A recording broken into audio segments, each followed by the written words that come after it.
My name is Kelly Bryan, and I'm so happy to be here and honored to share my story. Imagine being told that you have end-stage liver failure, and without a living liver transplant, you will die. Next, imagine that happening to your spouse, child, family member, friend, or coworker. This is something that I cannot imagine, especially because there is an answer. It's totally unnecessary. I'm in healthcare, and I didn't know about living liver donation. I'd heard of living kidney, but not living liver. Last January, my cousin became gravely ill, and he almost lost his life to an undiagnosed autoimmune disorder. But thanks to the wonderful healthcare system that we have today, he is alive.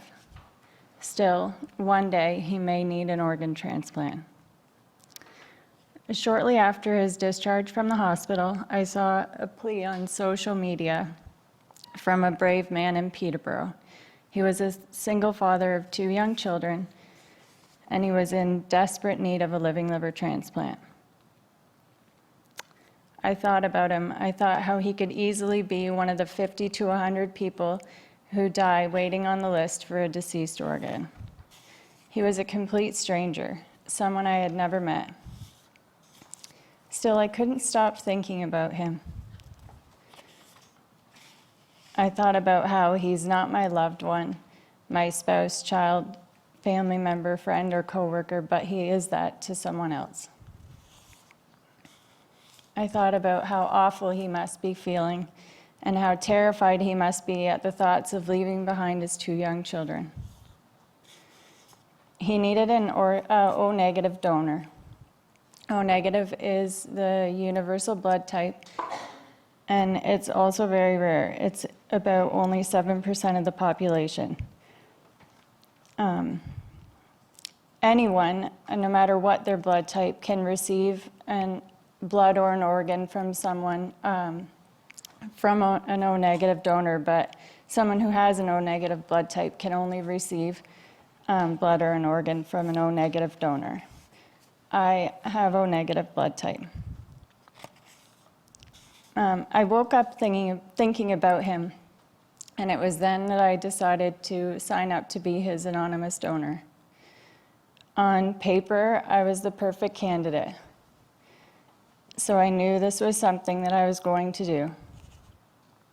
I learned after all that he had received a liver transplant. But the thoughts of this I still couldn't shake. I had a desire to help someone to save their life.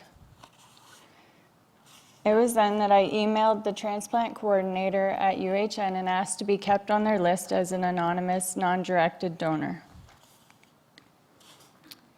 The testing is thorough, and if you didn't know you were head to toe healthy going into it, you certainly did by the end of it.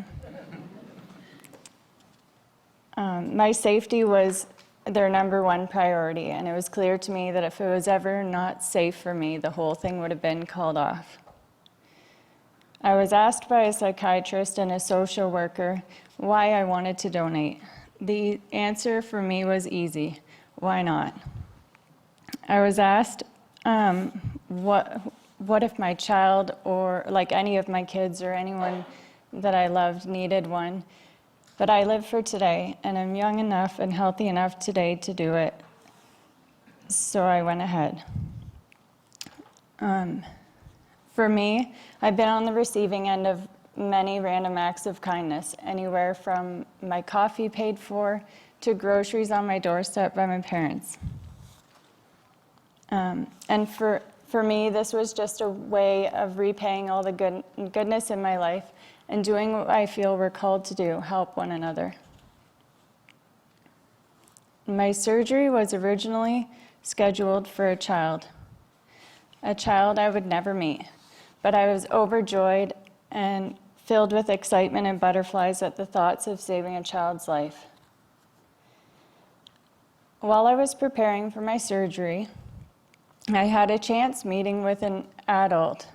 He was a living liver recipient, and his wife standing next to him was his donor.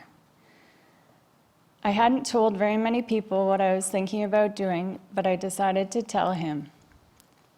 He broke down and began to cry. He told me I had no idea what it would mean to that person and that person's family of who was receiving the gift. So the girl came out in me, and together we cried. That same night, believe it or not, I received a call from the UHN asking me if I would consider changing my donation from child to adult. They assured me that they had someone else to donate to that child, but that they also had an adult who did not have a match. They said if I donated to that person, someone in their family would come forward and donate to someone else. So when I said yes, what I did not know is that I would be a part of making history. It became the first paired living liver donation in all of North America. The surgery took 12 hours, 4 operating rooms, and over 100 support staff. Meeting my recipient was so surreal. It was so unbelievably amazing. And to know that I've now passed on my coffee addiction to him is also surreal to me, but I sure gained a family member, and it was one of life's most beautiful moments. Thanks for listening.